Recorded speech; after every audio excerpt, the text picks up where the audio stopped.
Hi everyone, I recently made an epic hour-and-a-half long video about the delay block in the Fractal FX8, which a few of you have seen. Thank you very much for watching. If you haven't seen it, hop on over to the Fractal forum, or if you're watching this on YouTube, simply click my channel and look at my other videos and you'll find it there.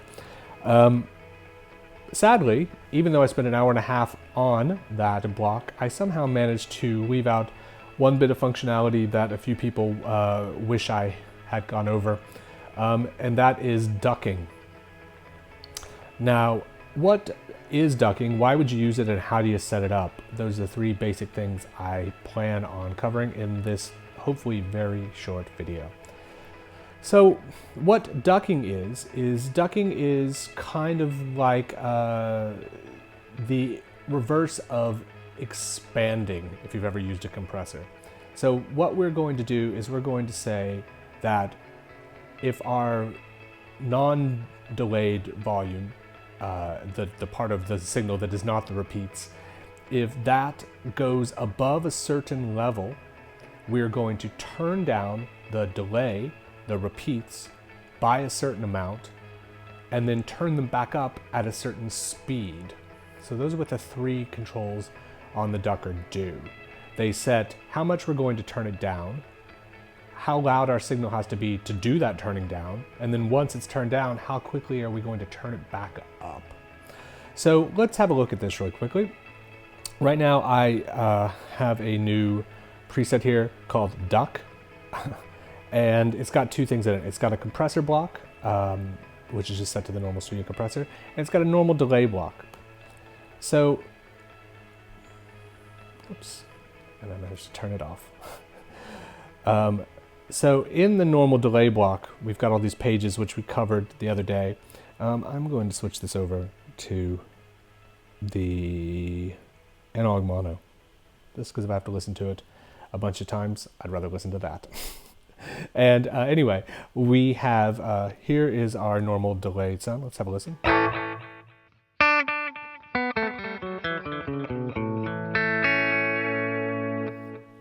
So right now what we're hearing is basically our clean sound and our delayed sound mixed together, and the ratio of that clean and delay mix is set by this mix knob here.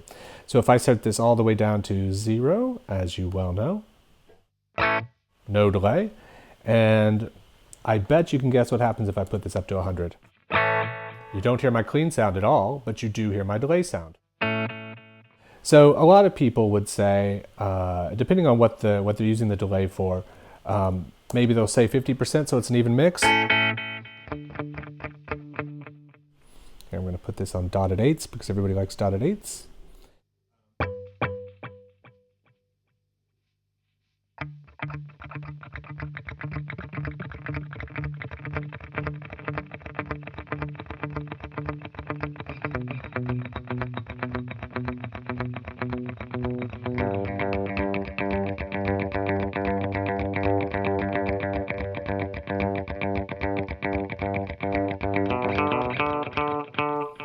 So you see in a sound like that, God, that was very slow. In a sound like that, it might be really beneficial to us to have the delays at about the same volume as the dry sound, because the delayed part is a big part of it's a big chunk of what the actual part of the guitar part is. Yeah, that's the word part a lot of times, isn't it? So, so in that case, having a nice balanced mix between the clean and the delayed, or the dry and the affected signals is a good idea. As we saw the other day in our other video, this mix, it's kind of, sometimes you have to set it a lot higher than 50% to get a pure mix of 50-50, because if we start doing the EQ and do really radical EQ, then the delayed signal is going to be quieter, and so we would have to turn this up a little bit. Some of the delays I actually turn up the mix to get a nice, like, kind of 50-50 mix. I actually turn them up quite a bit higher, like 70%. Some of them I have to go way down to like 30%. So it really depends kind of on the tone of the repeats, the modulation, and everything else. But what if you don't want that? what if you're playing like a lead line and you only want the delay to ring out at the end of notes? You don't want the delay to be going like kind of washing over the melodic bit that you're playing. What do you do then? Well, what a lot of people would do is they would set up the delay to duck. And as I said before, what that means is that when you're playing your notes, the delay is quieter. And then when you let a note ring out, the delay gets louder. So you might have a nice kind of delay at the end of a phrase instead of across the whole thing. And this idea is pretty common across all of recording, and people kind of refer to variations of this idea. You know, this is like compression or expansion or gating even. But in this case, what we have in the FX8 is limited but powerful controls as far as how this all works and what it all means. So in our tone duck page on the delay block, we have 3 controls related to this. We have ducker attenuation, ducker threshold, and ducker release. This is going to be the most time I say the word duck in a day, I believe. So what do these 3 knobs do, and what is it actually all about? Well, right now, if I do that, it seems pretty normal. What we have here is we say that we do not want our signal to be attenuated by this ducker at all. We want it to be turned down by 0. So if I turn this all the way up and say I want it to be turned down by 80 dB, what happens? Not a lot, right? And the reason is, this is saying, let's go up here. Still not a lot, right?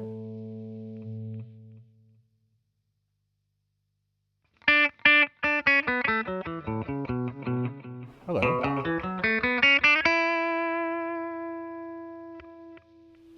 Now, did you see that? Right now, there's no delay at all.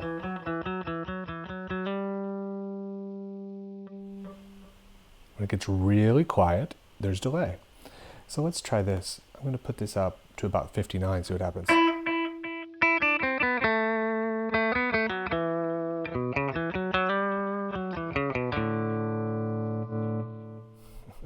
Do you see? So I'm going to come back over here to feedback, and I'm going to turn this feedback up so we get a lot more repeats. And come back here.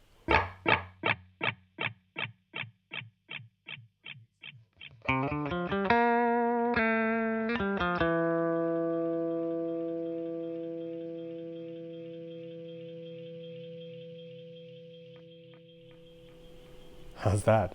So you can hear the feedback kind of going on in the background there. So I'm going to turn this up a little bit more to about -50.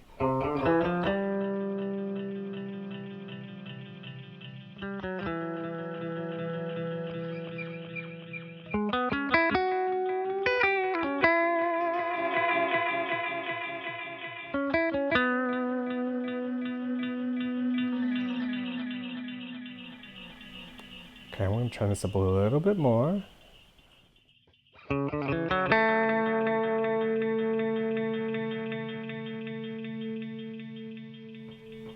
Now, you know what I'm going to do?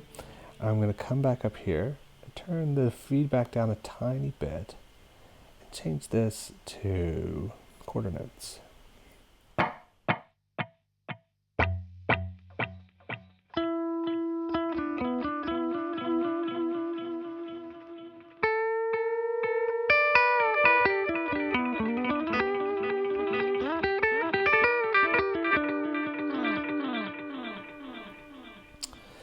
So what this last little knob here does is it sets how long it takes for the turn down volume to be turned back up.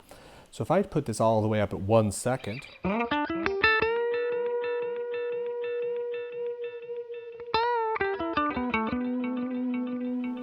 it takes a lot longer for that volume to swell back up. If I put this all the way down here,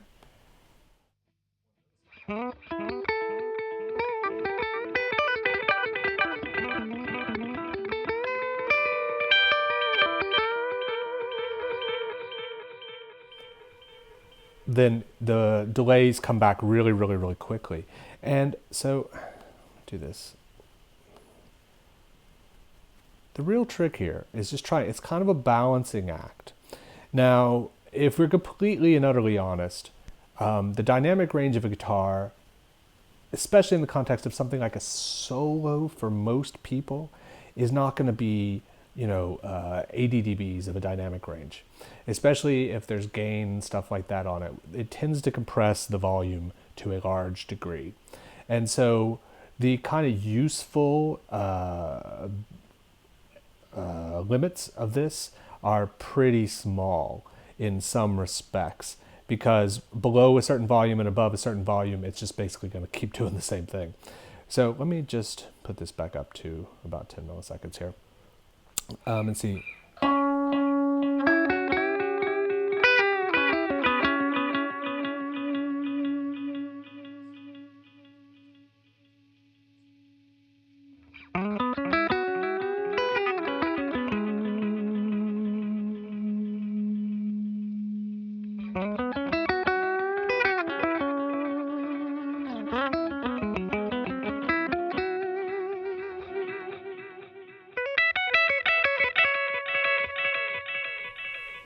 Now that's pretty cool for the volume of this guitar and the part I'm playing and stuff like that. And by the way, I don't do a lot of shredding, in case anybody's wondering why I'm just playing stupid crappy licks over and over. At any rate, the point of this is, though, that when I'm playing the notes, you can hear the notes pretty clearly, and the second I stop, you hear the delay.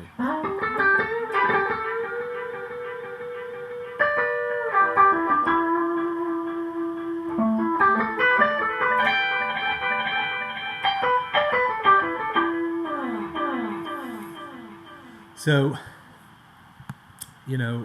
in this case, to me, to my ears, that sounds like the delay is kind of coming up pretty dramatically. So it's going from no delay to like zzz. And so to fix that, I'm just going to turn the duck or release and make it a little bit longer.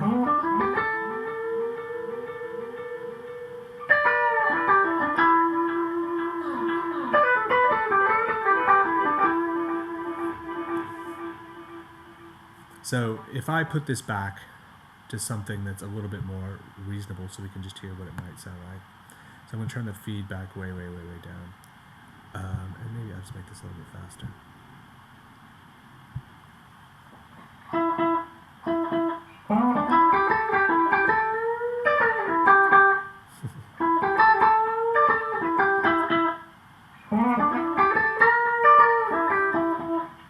So maybe I turned that down a little bit too much. Oh, what was I thinking? So anyway, it's back to 15% there, so we have more than one repeat. Now if I turn this down a little bit as well, and then we talked a bit about this the other day, the diffusion. I'm just going to turn this up a tiny little bit here. There we go.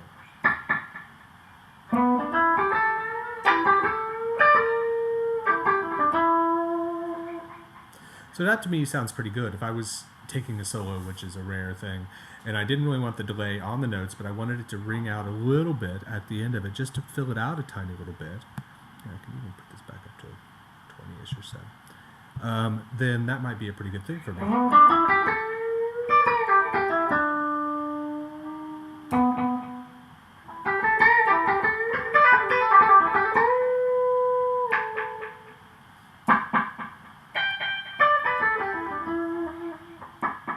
So, again, all of these settings are going to be personal to you, but the thing you need to remember about all of this stuff is that this is the volume of your guitar at which this starts working.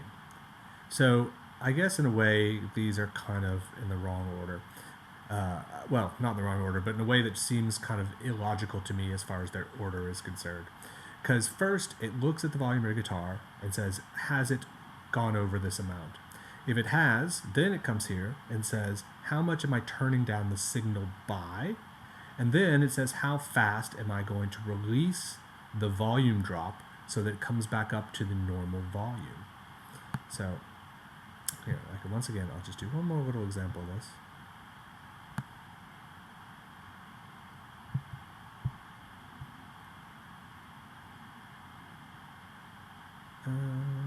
Sure, I'll do quarter notes again. So if I just hit a note, there it is. And the reason why it's ringing out like that is because there's nothing to stop it ringing out. The guitar, I hit the note in a staccato way, bink, and then the volume of my guitar goes straight down, and that means that the delay will not be attenuated. The delay will not be attenuated by 51.2 dB. If I was to hit 2 notes in a row, or 4 notes in a row,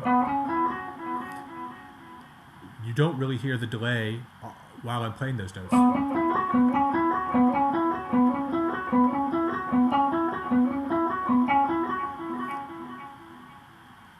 So, you know, the thing that does make this a bit confusing is you will look at these settings and then go, oh, those are the settings I need.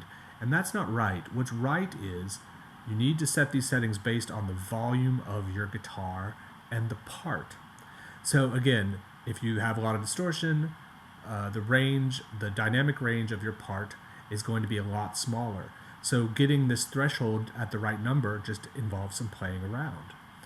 If you find the volume kind of jumping up really quickly of the delays, you know, and it sounds unnatural, turn this up. And this is going to just slow down that kind of, and make it more gradual, the sound of the delays fading in. Turning it way the other way, though, is an effect that some people really think is cool. You get this kind of almost just like a wall of delay when you stop playing. You know, you go that was me doing an impression of that. And finally, this this attenuation, it is really important. But on the other hand, if these two things are not set correctly for what you're trying to do, this is kind of not going to really do very much for you. Saying that, if I turn this down to 0, it absolutely, now the ducker does absolutely nothing. And if I turn this all the way up, as we saw earlier,